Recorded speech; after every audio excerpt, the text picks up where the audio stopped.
I wanted to respond. I grabbed my phone, wrote everything I wanted to spit out, but I didn't send it. I deleted it because I understood. They weren't talking about me, they were talking about the version of me that he invented. And I wasn't going to live my life explaining to strangers why I'm not the villain of a cheap story. That day, I blocked everyone on Instagram, Facebook, WhatsApp, everything. My brother, my parents, anyone who gave them attention. I cleared the ground. I wasn't going to argue or explain anymore. I had built my life without them. I could continue the same way. A week later, my uncle called me. He wanted to come over. I agreed. He came with a folder in his hand and a look of contained anger. He told me that he had talked to his lawyer, that after seeing the public show they put on, he decided to make good on what he had warned. He was going to exclude them from the will legally, formally. He had already signed the papers. He told me that he didn't want that to affect me, that he wasn't doing it for me. He was doing it for himself, because he was tired of seeing how they manipulated, lied and played the victim. He hugged me tightly before he left, thanked me for opening his eyes. That night, I sat with my partner on the couch, and told him something I hadn't dared to say before. I think I want to change my last name. He was silent, asked me if it was because of the wedding, or because of everything else. I told him it was for me, because I no longer wanted to carry that name. I didn't want to explain it anymore. I didn't want anyone to associate me with them. Then we'll do it, he said without hesitation. We'll do it, and although there were still things to happen, for the first time in a long time, I felt like I was in control of my story. The last name thing wasn't just an idea thrown into the air. I started finding out the next day how it's done, how long it takes, what it implies. There was something liberating in knowing that I could legally detach myself from that bond, that I didn't have to continue carrying a name that weighed more and more on me with each passing day. But meanwhile, while I was trying to move forward, they were still there, not in person, not face to face, but on the sidelines. A mutual friend wrote me a short message. I'm sending you this because I think you have a right to know. It was a screenshot, a new post by my brother, now on Twitter, this time more aggressive. He talked about stolen inheritances, about people who destroy families out of envy, about economic interests, disguised as emotional wounds. All very vague but full of venom in the comments. As always, the usual suspects, people validating every word. Some even asked if he planned to take legal action. And of course the icing on the cake, we are considering legal measures. We are already talking to lawyers. It wasn't a surprise, but my stomach still turned. That night, I called my uncle, told him what I had seen. He told me he already knew, that his lawyer did too, that they were calm.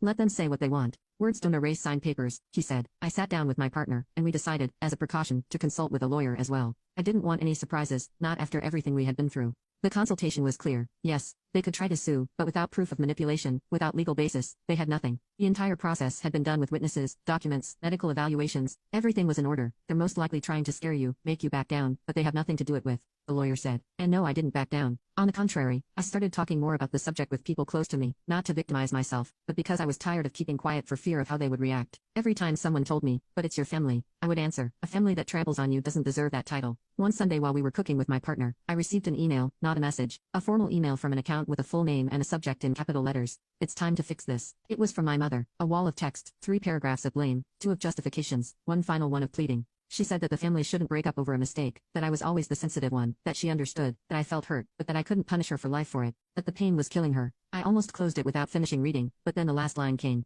Your father is not going to last much longer. He is very ill. If something happens to him, you will carry that with you. And then a rage gripped me that shook me to my core. Not only did they not repent, but they wanted to burden me with the consequences of their actions, as if I were responsible for their decisions, their way of life, their guilt, as if their health were my responsibility. I replied with a single sentence, don't write to me again, and I blocked her from the email. Another closed door, another weight off my shoulders. I started therapy shortly after, not for them, but for me, to rebuild what was left, and to understand that it wasn't my fault that I had been treated that way, nor was it my job to forgive the unforgivable. The first sessions were hard but necessary, because I began to say out loud things that I had been keeping for years, things that I had normalized, things that I had minimized. And in one of those sessions, I said for the first time, I don't miss them.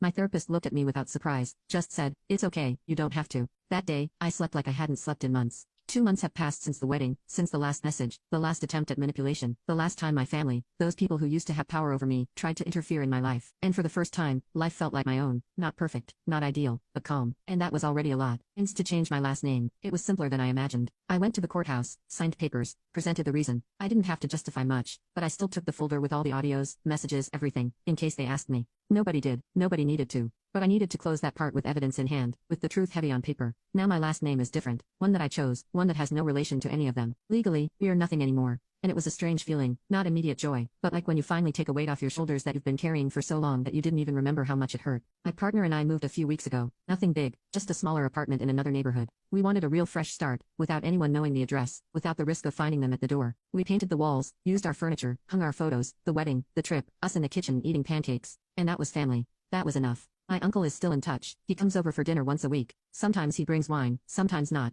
We talk about everything except them. He understood it too. There is nothing to say. What's done is done. What hurt?